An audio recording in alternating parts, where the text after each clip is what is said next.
So welcome. I am absolutely thrilled that we get to talk about this very important question, which is how to go to war on lack. There's so much need for this message now. I'm sure that you feel it. I know that I feel it. And I had absolutely the perfect example this morning when I went out about lack, when I went out to feed my chickens. Okay, so I'm just going to warn you ahead of time for those of you who don't know me very well. I have a lot of chicken stories because I have chickens. I love my chickens. What can I say? But they teach me so much. There's so much that you can learn from chickens. Believe it or not, they're not all that intelligent, but they're absolutely hilarious, and they teach you lots of lessons, including, what not to do in life. But as an example, this morning I went out to give my chickens a treat, like I do every single morning. Let them out to go and free range a little bit. Brought out this big pile of Scoby. Okay, so for those of you, step back. What is Scoby?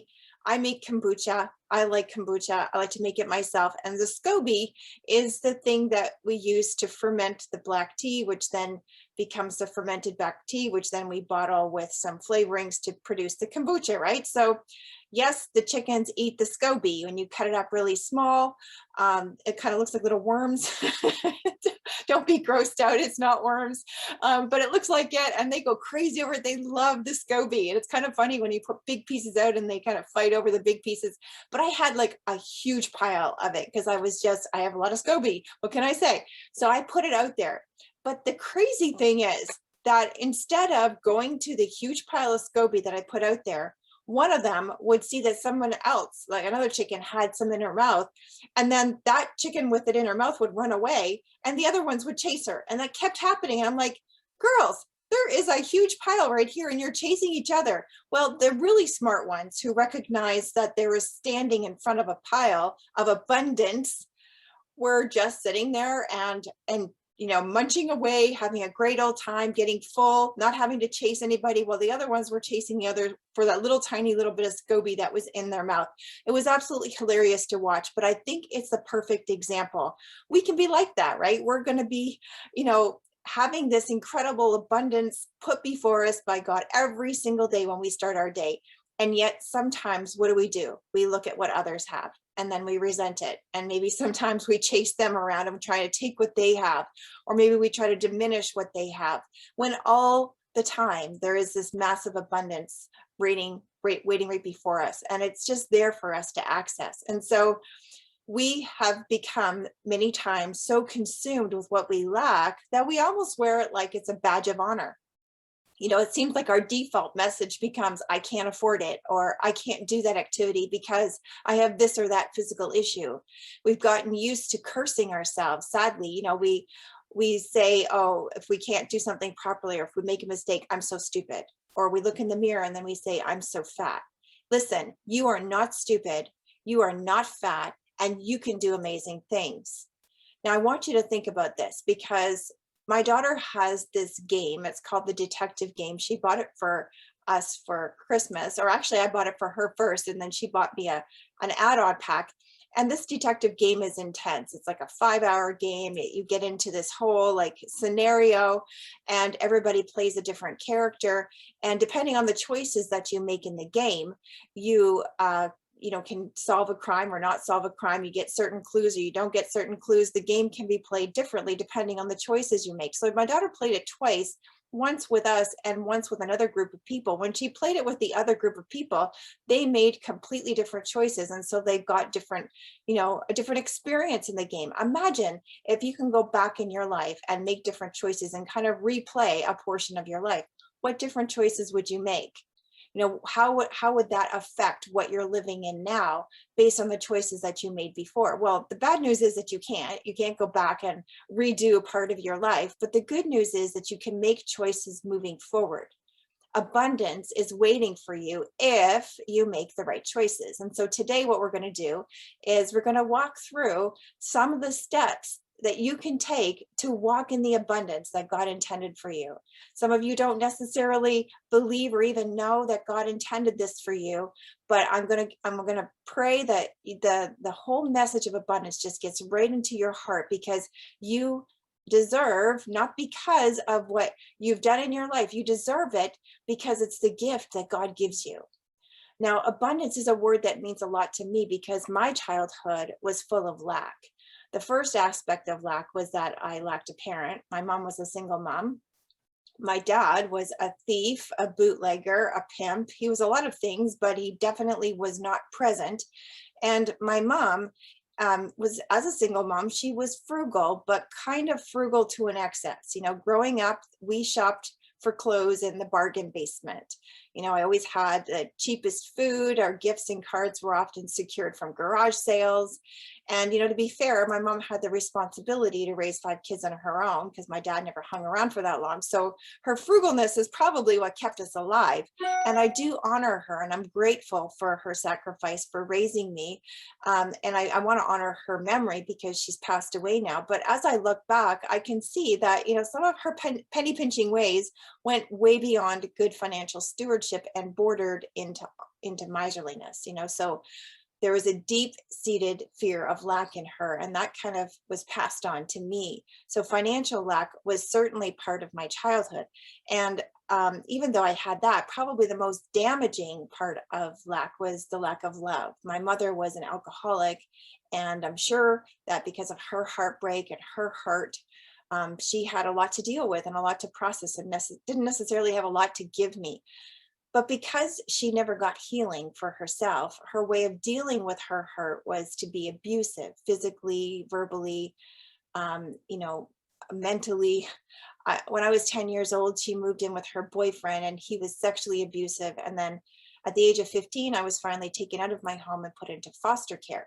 And from there, I bounced around from place to place, trying to kind of figure out where did I belong. And so needless to say, I suffered from a chronic state of lack of stability, lack of security, lack of provision, lack of love, lack of care. I mean, you name it, lack was kind of like the word over my head. So I get you. If this is a struggle for you, trust me, I get you. I'm recovering. I still say I'm recovering because once in a while I still see things that creep up in my life where I recognize that I'm coming from a place of lack. But the important thing is to be able to recognize it and do something about it. And that's what we're going to learn. So, you know, even after I put myself through university with the help of my now husband, Steve, he had a good paying job. And so he was able to help me with some of my university fees. And I got a great paying job. And I had a house and I had a family, but I couldn't seem to shake the grip of lack. It was like this, you know, part of my core that would shake inside of me every time that it got touched or anytime that fear would rise up. And over the years, God has really had me on this journey of healing. And I'm so, so grateful for that journey. I've had incredible results as a result of the shifts that God has brought about. And a couple of years ago, God really started to impress upon me the need for me to not just experience abundance, but to share the message of abundance. And so that's why I'm here with you today. It's really important for me that I live out the call that God has on my life so that you understand what you're meant to be walking in. You know, I remember my friend Patricia saying to me, Kimberly, you are at war with people living underneath their potential. And I could say a huge amen to that. That's exactly how I feel. If you feel like you are living under your potential, I want you to know that I'm partnering with you today and can continue to partner with you toward getting you out of that. Okay, so let's be hopeful, be full of hope. Listen, if it can happen with me, it can happen with anybody. And the verse that really, really gripped me was John 10:10. And there Jesus says these words, the thief does not come but to steal, to kill, and to destroy. But I have come that you might have life and have it more abundantly. There it is right there. His intention is for us to walk in abundance. And to the extent that we see things being stolen from our lives, you know, destroyed in our lives, killed in our lives, dreams that have been killed, those are evidences of the thief working in our life. And to the extent that we are walking in abundance and having life and having it more abundantly, then we know that Jesus is at work in our lives. And so we have this choice constantly. Are we going to live the life that God intended us to, or are we going to be gripped by lack? So let's walk in that abundance. And maybe we can start by looking at the Cambridge definition of this word abundance. It's the situation in which there is more than enough of something, more than enough. I want you to stop and think about that. More than enough.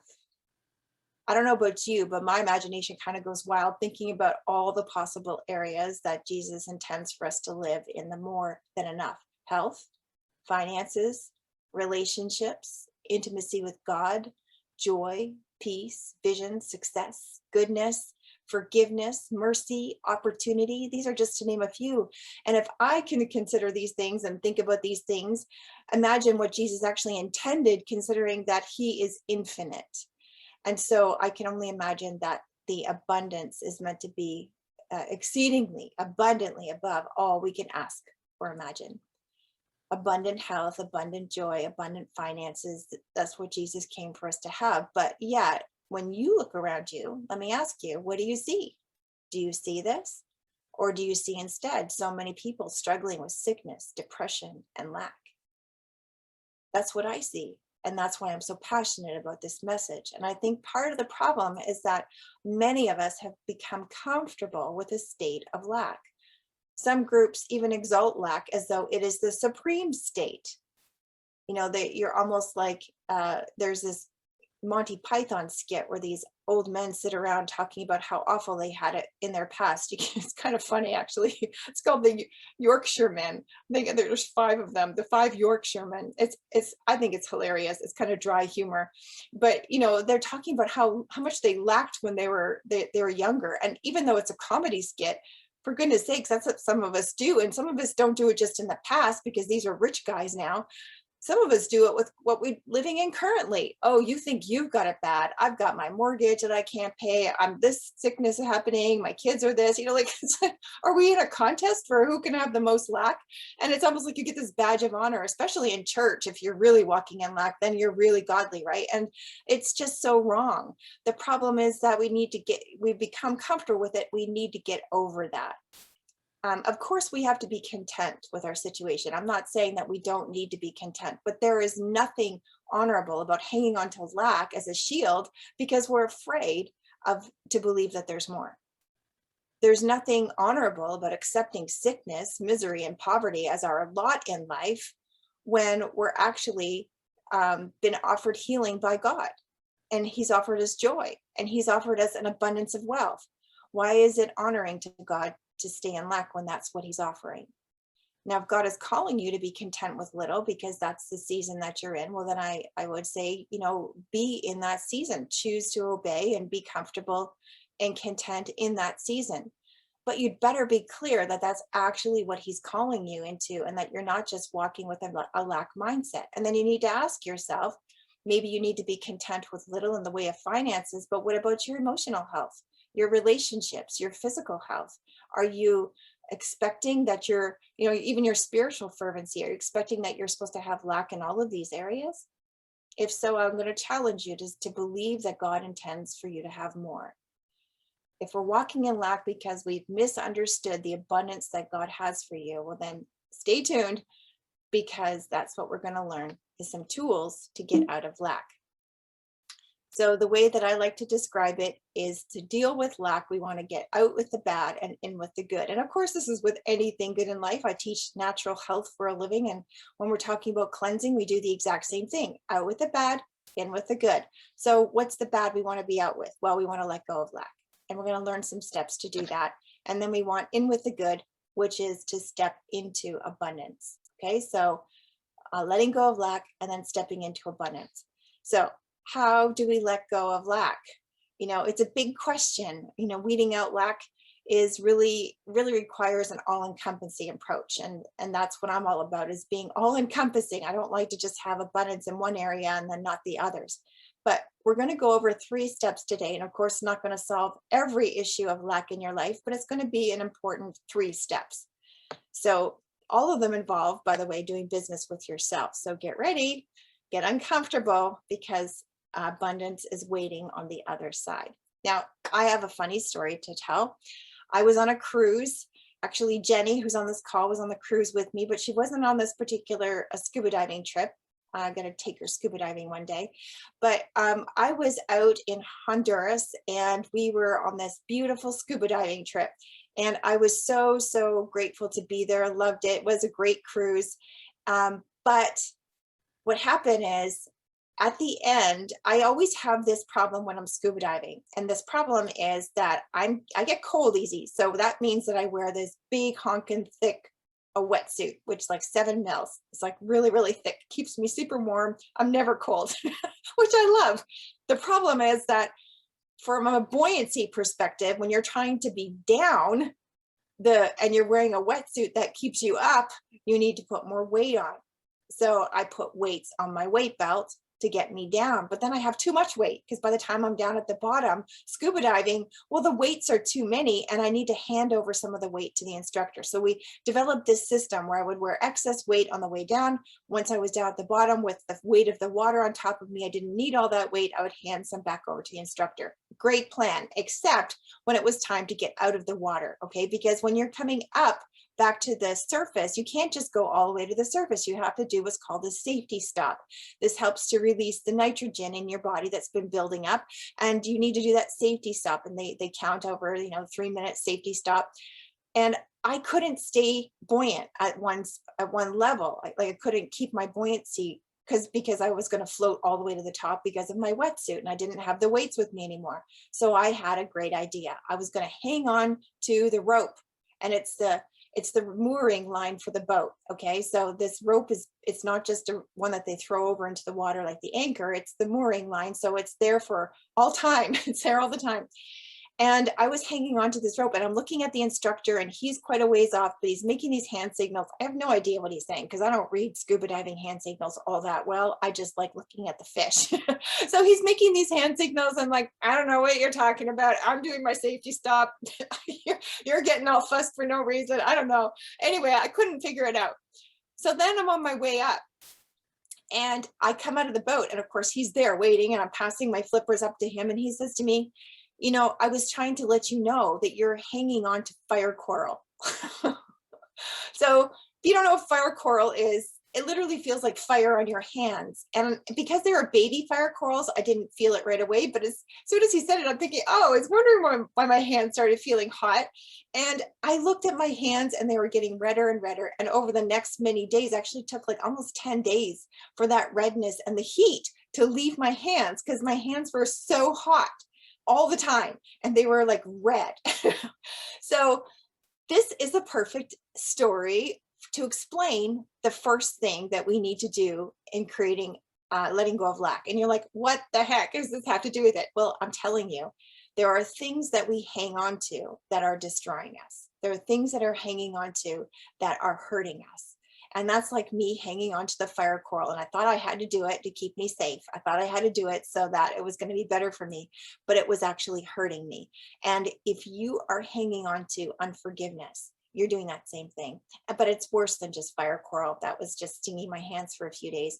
In some cases, it's like hanging on to a cobra that's literally sucking the life out of you, right? And it's just squeezing that life out of you. And if you want to let go of lack, and you have to be ready to expand yourself, and that requires open hands and an open heart. And one of the easiest ways to keep your hands clenched and your heart closed is to hang on to bitterness and offense. The key is to forgive. Now, most of us understand the importance of forgiveness. I mean, I knew Jesus' teaching about forgiveness, but for me, it was kind of theoretical. Yeah, forgive, I get it. But it wasn't until I did what's called a healing week with my husband, Steve, trying to put our marriage back together, that I really got to grasp what forgiveness was about. There's 5 3-hour sessions, and one of those 3-hour sessions is completely devoted to forgiving. And so I worked through forgiving my parents, my siblings, my husband, my singing instructor, that guy in grade 2. I mean, I worked through generational stuff, forgave my ancestors way back when. I mean, they handed down to me an inheritance of a whole lot of bad stuff that I needed to forgive them for. And that's not the inheritance that I wanted. Where's the castle? I want the castle. But what stood out to me after I did that healing week was how practical it all was. I mean, I took the time to actually speak out forgiveness over these people. Now, how novel is that? But in an area like forgiveness, There's no greater teacher than Jesus. And I'm struck by his words in Matthew when he says this in Matthew chapter 6, 14 to 15. For if you forgive other people when they sin against you, your heavenly Father will forgive you. But if you do not forgive others their sins, and your heavenly Father will not forgive your sins. Okay, get it? You forgive, you'll be forgiven. You don't forgive, you won't be forgiven. Now, if we really understood what that means for us to not be forgiven by God, that's a kind of big deal. So why is it then that we don't forgive more often? Well, my perspective is I believe that people are reticent to release people in forgiveness because they don't really understand what forgiveness is. Well, maybe it's important to first understand what forgiveness is not. Forgiveness is not saying it's okay. In fact, when I say sorry to somebody for doing something that I've done, and they say it's okay, I always stop and I say, no, it's not okay. I shouldn't have done that. If what I did was okay, there would be no need for me to ask for forgiveness. And it's really important for your kids as well when you say, sorry, and they say, oh, it's okay.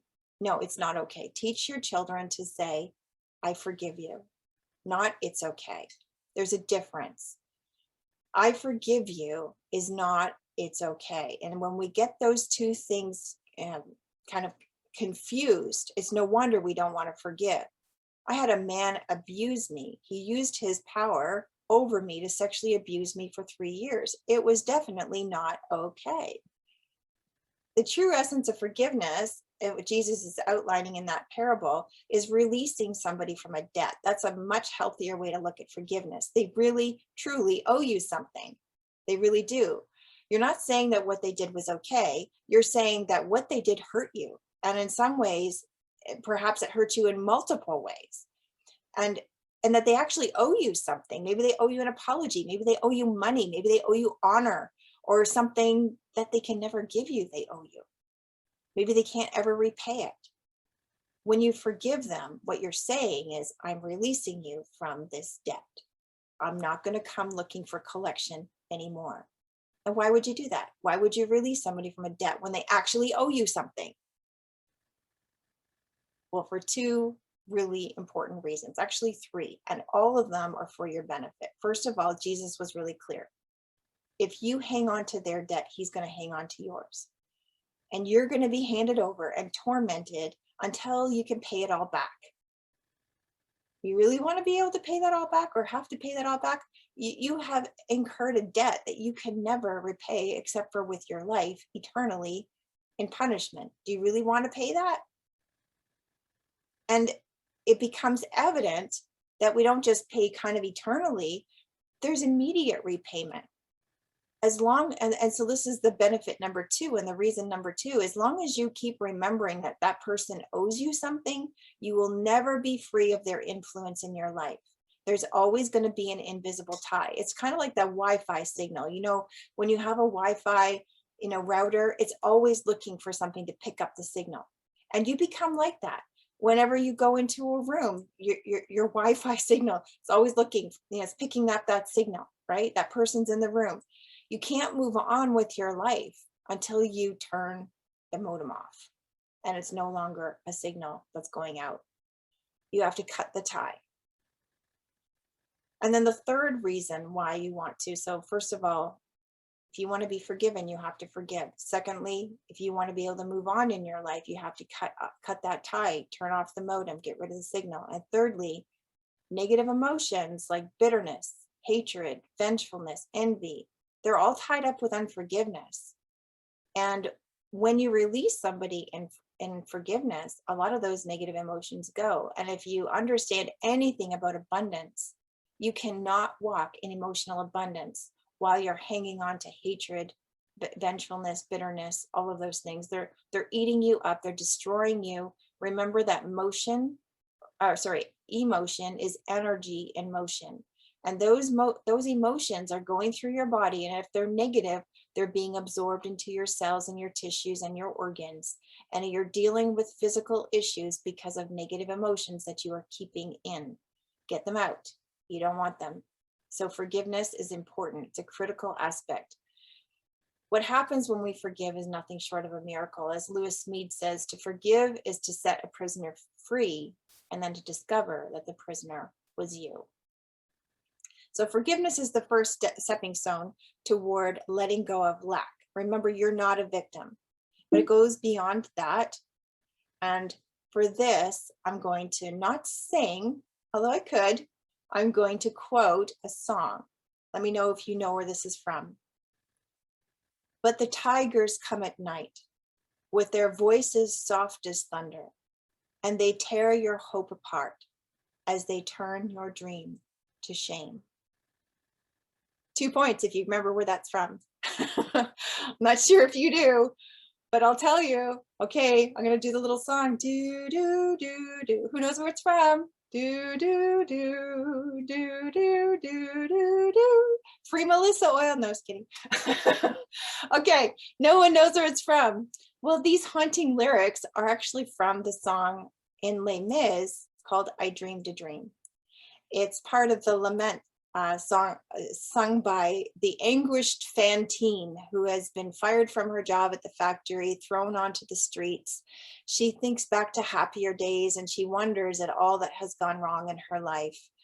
And so she talks about how these tigers come at night and they tear your dreams apart. Of course, she has a child now with a man that left her, and she's thinking about all these hurtful, sorrowful things. And the song actually touches us at a deep level. And I think a lot of us can connect to her pain because many of us have been robbed of our dreams. We've had people who have done these things that have destroyed us.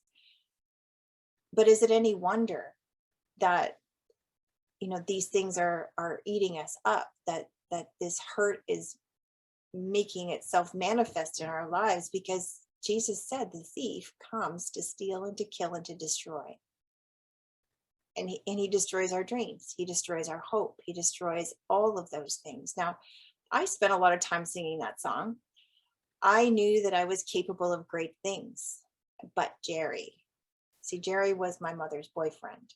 And he sexually abused me for 3 years. So he stole my innocence. He broke my trust. He gave me a low view of myself. It's because of him. Kind of reminds me of Kelly Clarkson's song, because of you, I never strayed too far from the sidewalk. Because of you, I learned to play on the safe side so I don't get hurt. Because of you, I find it hard to trust not only me, but everyone around me. Because of you, I am afraid. And we can stay there. We really can. And we all have the justification in the world, like all the justification we need. We can hang on to that, and every justification to blame, to judge. But here's the thing. Do you really want to be stuck on one side of life, unable to cross over into abundance because you need to shout your because of you message? Do you really want to hang on to your judgments and use them as an excuse for why, when you get old, you didn't accomplish what was in your heart to accomplish? Wouldn't you rather be able to say, despite what you did, I rose to the challenge. Despite what happened to me, I overcame. We have no idea what someone else's story is either. I don't know what happened in the life of my mother's boyfriend. I don't agree with what he did. I don't think he had any reason to do what he did, but I don't know his story. I don't know if he was sexually abused. Hurting people hurt people. I don't understand what was in his past. And when he was on his dying bed and he wanted to be euthanized, I encouraged him not to be. I told him that he had a right to keep living.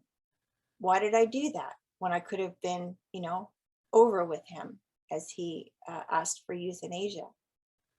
Because I didn't know his story, and I knew that judgment and how I treated him said more about me than it did about him.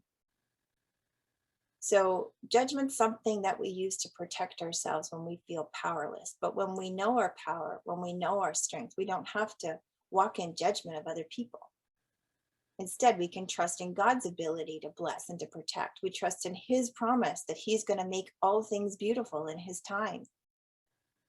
So to walk in abundance, you need to forgive, but to walk in abundance, you also need to release people from the judgments that you made of them. And you need to let go of using them as an excuse for why you are not walking in abundance. And then thirdly, we need to bless. One of the key signs that you're shifting your perspective toward abundance and away from lack is that you can bless the success, happiness, and beauty of others. When you're walking in abundance and you're letting go of lack, you need to walk by the principles of honor. You are not in competition with everyone around you.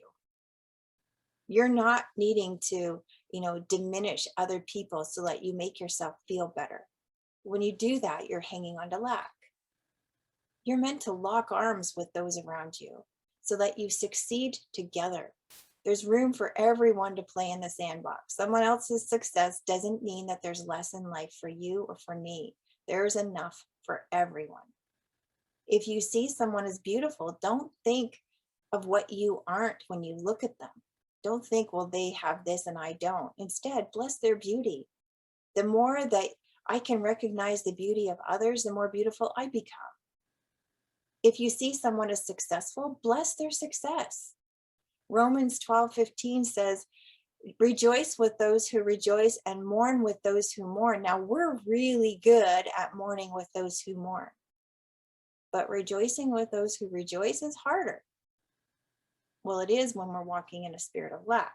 We can't rejoice with those who rejoice because, well, they just got something and we don't have that thing yet. So maybe now we're not going to get it. That's lack. There's always enough for everyone.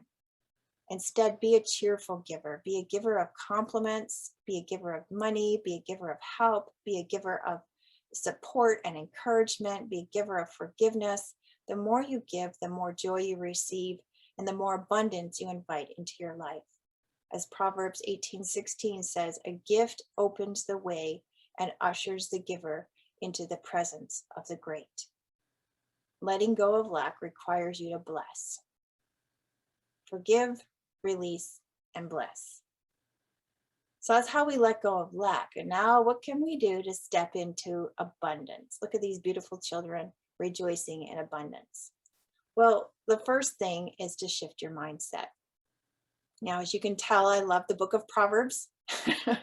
Proverbs 23:7 is probably one of my favorites. As a man thinks in his heart, so is he. Okay, so insert another chicken story here. I'm sorry, have to do it. But the thing is that chickens have a kind of a superpower that they don't know that they have. See, chickens can fly, but they don't know it. At least most of the time, they don't know it.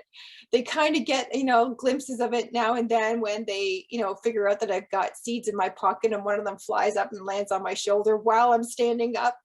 But for the most part, they don't really know that they can fly. And so I keep them penned in with a fence that is about 4 feet high.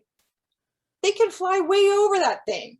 Like I said, they flew up and landed on my shoulder, but most of the time they just don't think like that. They think like a ground animal. And so they're mostly looking on the ground, seeing what they can find on the ground, and they don't see that they can fly over the fence. And so they let themselves be hemmed in, which I'm kind of grateful for, by a low fence because they think wrongly, or in that case, I would say rightly. But it's an analogy for us. How many times do we allow ourselves to be hemmed in with a low fence, not realizing that we could fly right over that thing? Instinctively, we know that how we think matters. I mean, we kind of get it. And even the best of our culture's teachings and writings will emphasize this concept and expound it from lots of different angles. There's a quote that you probably have heard before, but let me just read this quote to you. So you sow a thought, you reap an action. You sow an act, you reap a habit. You sow a habit and you reap a character. You sow a character and you reap a destiny. Now it becomes clear that if you want to live a life of abundance, you have to change how you think. Now, conversely, if you're not walking in abundance, you probably need to evaluate what you're allowing to float around in your mind. But let me ask you, do you really believe that what you think matters? Because if you really believe that your thoughts are creating your destiny, would you allow yourselves to be lazy with what you think on an ongoing basis? You need to grab hold of those thoughts. Caroline Leaf has an incredible book, Switch on Your Brain. I really encourage everybody to read it, but she writes this. This is a really great quote of hers. You cannot sit back and wait to be happy and healthy and have a great thought life. You have to make the choice to make this happen. You have to choose to get rid of the toxic and get back in alignment with God. You can be overwhelmed by every small setback in life, or you can be energized by the possibilities that they bring. So take hold of what you allow to float in your mind. And one of the most important things you can do here is simply to start your day with declarations. Today is a good day, is how I start my day every day with my little guy. He comes to me and he'll come up to me in the morning and he'll say, Mommy, today is a good day. Now we say this before the day's even started because we're not making a reflection on the day. We're making a declaration about what our day is going to become. Today is a good day. Use your thoughts to create abundance by choosing what you think. The second thing is to engage in acts of war against lack. Going to war against lack involves this simple act. Be a giver. Giving is an act of war. The Bible makes this clear. You know, why God blesses us financially, it's quoted here. God is able to bless you abundantly so that in all things, at all times, having all that you need, you will abound in every good work. Now we get blessed abundantly so that we will abound in every good work. To make it even more clear, Paul goes on to say this. Now, he who supplies seed to the sower and bread for food will also supply and increase your store of seed and will enlarge the harvest of your righteousness. You will be enriched in every way so that you can be generous on every occasion. Generosity is meant to be the reason why we are blessed. If we can't let go of what is in our hand and give to others around us, God is not going to entrust us with more. We are entrusted with more. We are entrusted with abundance so that we can be a giver. And one of the best things that you can do to go to war against lack is to give. Because I'll tell you, when lack is creeping up in your heart, you just feel like hanging on to everything. You feel like, and listen, I understand this because it happens to me too. Maybe it doesn't happen in the areas of finances because I'm grateful to have an abundance there. Maybe it doesn't happen in the area of, food because I have an abundance there. But man, touch my, very, very precious chocolate stash where I have like this unique chocolate that someone gave me and I don't know if I can get it again. And I go in a outrage if someone touches that. I understand what it's like to feel like you're going to lack. Man, if you take that, I'm not going to have enough. But whenever I feel that creep inside me, I kind of like, not always with a joyfulness, but I try to always say, would you like some? I'm telling you, it does good for the soul. And I've never had a lack. Every time that we give, we are going to war against that feel of lack. And remember, at the end of the day, that part of the reason why we can give as a kind of tool of war against lack is because at the end of the day, we know that everything that we have has been given to us. It's really that we've been trained to live in a Babylonian system of buying and selling. But we are really meant to be part of a kingdom of giving and receiving. Every single thing that we have, we've been given. And we're meant to receive, we're meant to give, and that's what it's meant to look like. The beautiful image that I had was one Thanksgiving, I had another family over and some other friends of my kids over, and we all sat around this table. I think there was 18 of us, and there's absolutely no way that everybody can reach all the things that were in the middle of the table in terms of the delicious food. So what we had to do was, pass things along, and somebody needed the gravy and somebody else would pass it to them, and somebody needed the potatoes and someone else would pass it to them. And the whole meal was spent giving and sharing and passing. And this is a symbol of what the kingdom is meant to look like. There's an abundance for all of us, but not everybody has gravy in front of them, and not everybody has the chicken or the potatoes in front of them. And as we share what we have, then we each have, and no one lacks anything. And that's really a picture of what God intends for us. Remember that we're in a kingdom of giving and receiving, not buying and selling. There's a beautiful quote that I love by Jim Elliot, who was a missionary who gave his life to evangelize the Huanori people of Ecuador. And he said this: "He is no fool who gives what he cannot keep to gain what he cannot lose. He is no fool who gives what he cannot keep to gain what he cannot lose." The things that we have are things that ultimately, at the end of the day, which I think everybody is seeing now, they're not the things that are important. The things that are really important are the relationships. And you can always invest in those things. And that creates abundance in every single way. So if you're struggling from a spirit of lack, listen to this quote by Stephen De Silva: "The only way to unbend our soul from a poverty paradigm is to displace the lie of lack by embracing the core message of the prosperous soul. There's always enough. The message of abundance, that all things are yours, will establish your soul in your God-given identity and purpose." So you have to give to displace that poverty paradigm and embrace that core message that there is always enough. So number 2, give. And number 3 is to walk in gratitude. Now, why do I have a picture of slippers with gratitude? Because sometimes we think that we wait for something really important in life to be grateful for. When really, when we get out of bed in the morning, the very first thing that we should do is to have a gratitude in our hearts that we speak out. Thank you, God, for another day. Thank you that I have another opportunity to serve people today. Thank you for the birds that are singing, the sun that is shining, or even the snow that's falling. Whatever it is, we can be grateful and thankful for it. 1 Thessalonians 5:16-18 gives us a clear prescription for living out God's will. Rejoice always, which is be happy, pray continually, don't worry, and give thanks. Be grateful, for this is God's will for you in Christ Jesus. So be happy, don't worry, be grateful. This is God's will for you.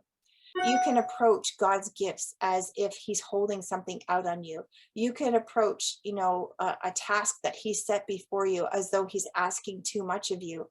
Or you can understand that as you do things cheerfully, as you do things joyfully and with a grateful heart, that opens the door for incredible blessing, because you know that he will never leave you. He will never forsake you. And he always wants to do exceedingly abundantly above all you can ask or imagine. As with all of God's commands, the command to be grateful stems from God's desire for our benefit, not because he needs anything. He doesn't need our appreciation. He just understands how this world works. He made it, and he knows that gratitude opens the way to blessing. Gratitude's a natural response of a heart that understands the extent of God's abundant provision, grace, and love. When he commands us to be grateful, God's using us to see what we already have. If we cannot see what's in our hand, what we already have, then even when we have more, we will still not be able to perceive it. It's so important that we walk in gratitude. So there you go, 3 important keys for stepping into abundance. Change your mindset, make acts of war by giving, and walk in gratitude. So I'm going to go over some questions that you all had. And I'm grateful that you sent in the questions. But before I do, since I'm still on the slide presentation, let me just remind you that this is what I teach in my Life More Abundantly course. You can get more training, and my perspective is that God intends for us to walk in abundance in our physical health, emotional health, and mental health, our financial health, and our spiritual health. And there are ways, there are principles. He's put these principles into place. And the reason I went from my background that I explained to the place now, we're here at 51 and a half years old. I walk in greater abundance in all these areas of my life than ever before. The reason why is because I learned certain principles. And the thing is, if I can learn them, then I can teach them. And if I can teach them and you can learn them, then you can walk in abundance too. this is my message, this is my calling, this is what I want to leave for as my legacy, is that I help the most people to walk in abundance as I could. And so take hold of this. And I have a coupon code here for you. If you go to kimm.me/LMA, you can use the code word War on Lack to get 20% off. And you're going to notice there that one of the options is to get the Life More Abundantly book, which just became available. I'm super excited about it. Full of color. I'll just show you here. It's full of color. Gives you an opportunity to work through the material in a really in-depth, detailed way. There's 2 pages of viewer notes that you go through when you watch the video. You go through the viewer notes and you make notes on the viewer guide page. And then there's 5 days of homework. Oops, I'm going the wrong way. The wrong way, this way. There's 5 days of homework. So day 1, it gives you a whole thing to walk through for day 1, day 2, day 3, day 4. So every day there's a new day of homework, and we walk through 10 key areas in your life to bring abundance, whether it's food, finances, philanthropy, which is how much you give, or faith, or your future, or physical health, or your physical appearance, whatever it is, you're going to get abundance. So let's just look at some of your questions. So just to remind you, it's kimm.me/LMA, and the coupon code is War on Lack, all squished together. So you had some pretty powerful questions that you submitted. Let me just give me a second to open those up here. I have them in a different tab. And then feel free to submit more questions if you've got them just in that one section, the Q&A section, or in the comments.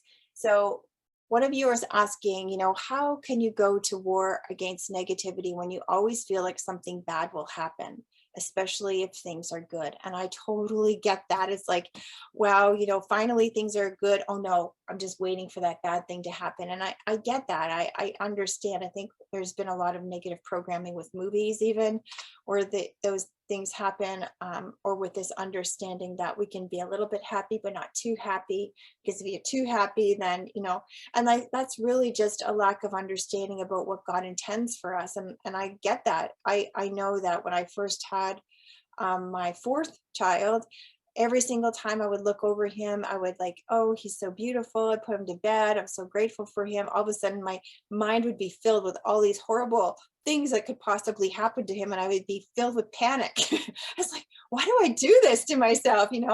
And so I have found that, honestly, like this is what helps, right? Understanding the training about what is abundance, what does God intend for us. When you're meditating constantly in abundance, it switches around the way your mind works. One of the things that Caroline Leaf shows is that we create kind of like trees in our mind with our thoughts. Thoughts are actual things. They take up real estate in our brain. They physical things. And when we have a thought, it's not just this ethereal thing that doesn't make a difference. It actually takes up space in our brain, and it starts to create a tree.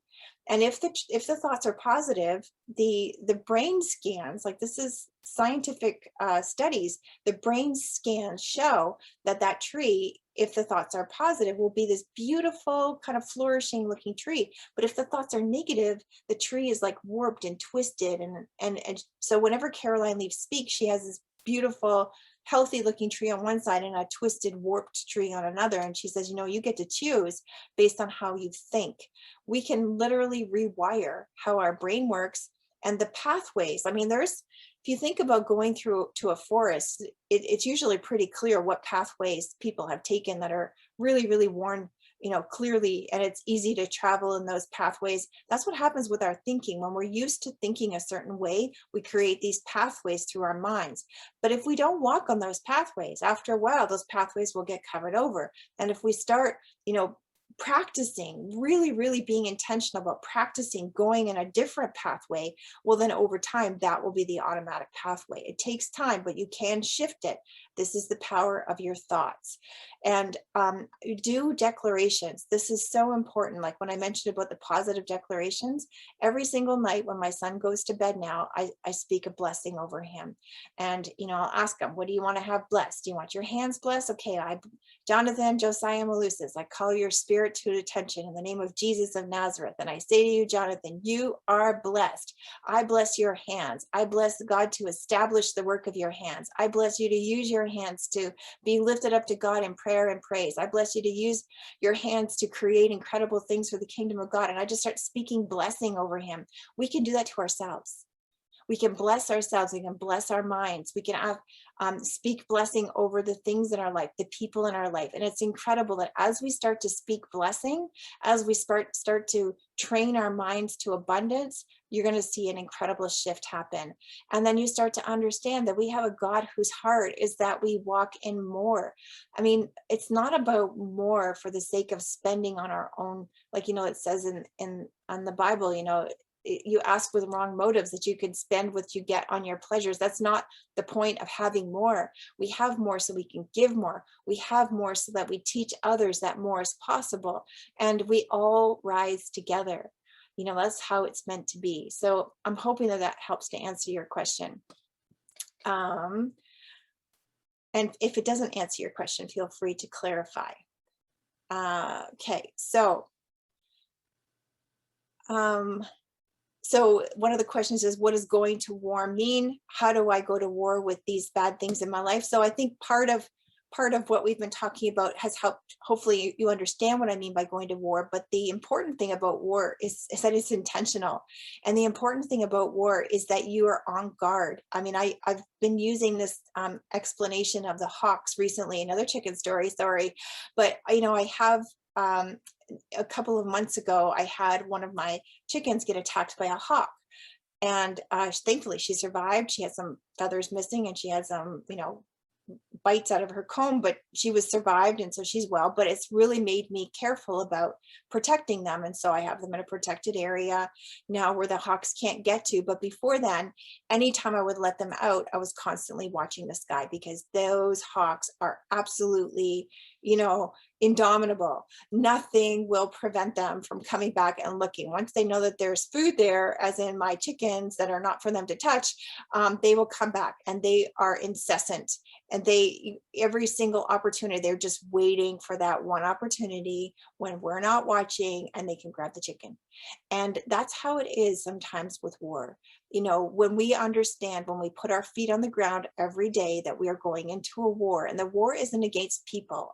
Our war isn't against flesh and blood. It's against the rulers and the principalities and the spiritual forces of evil in the heavenly realms. Our war is against our thinking. It's against the thoughts that are being put upon us by mainstream media, by our own upbringing, by our own unforgiveness, whatever it is. Those are the things that we go to war against. And if we understand that we are going to war, it makes us a lot more intentional. And it doesn't mean that we don't have times of rest. It doesn't mean that we don't have times of reprieve. The Lord is our shepherd, and he does make us to lie down in green pastures, and he leads us beside the still waters, and he restores our soul. So there is the sense of rest as well. But we're always being aware, and we're keeping on our spiritual armor. We're keeping on the breastplate of righteousness, the helmet of salvation. All of those parts of our armor are absolutely critical to win this war. So hopefully that answers that question. And one more question here. There's a couple of others, but I think we've already answered them. So if I haven't answered somebody's question, then let me know. What can I do with my relationship with God to help overcome my lack mindset? Well, the things that we mentioned have been really important, but critical to this is staying in his word. I mean, if you don't know the truth, then the truth cannot set you free. But once you know the truth can set you free. The reason why I believe that I was so well served in my Christian life and the healing journey that I took is because thankfully the church where I started, where I became a Christian, they really emphasized the Bible. So I learned to really learn God's word. My pastor was a systematic theology professor. I got inundated by Bible, and I knew nothing about the Bible when I first became a Christian. As you may have heard my testimony, I used to think that the New Testament was a revision of the Old Testament. And I thought, well, why did God need to rewrite it? Why didn't he get it right the first time? I had no idea about what the Bible was or anything in the Bible. So I really became a student of the Bible, and that was really served me well, because I was taught to memorize big portions of the scripture.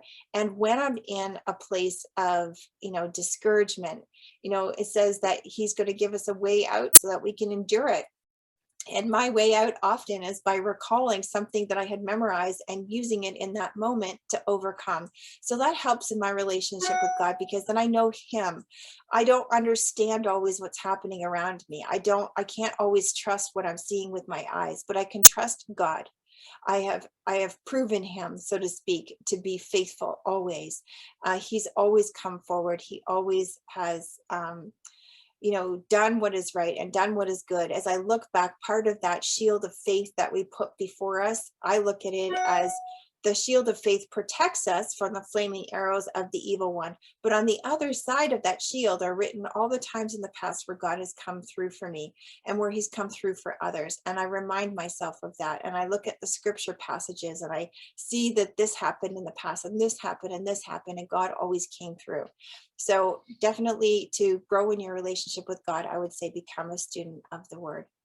So it's been an awesome opportunity or awesome privilege to connect with you today. Again, if you have any other questions, I'm here for a couple more minutes and we can go over those. But I really encourage you. I mean, honestly, I didn't write this course because I need you to buy it.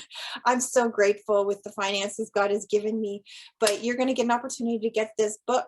It's only $22 to pay for. The book is actually free when you get the course. It's $22 just to cover the cost of shipping and handling. Do this for yourself. Like, it's such an opportunity to grow. I poured my lessons, my life lessons, from very practical things about what you eat into, what I've learned about relationships and forgiveness and boundaries and all of those important things, and preparing for your future, believing for more for your future. Some great recipes in the book. I mean, I put my heart into that so that you can walk in abundance. So I pray that you take advantage of that. And I pray that today was a blessing to you. Bye for now.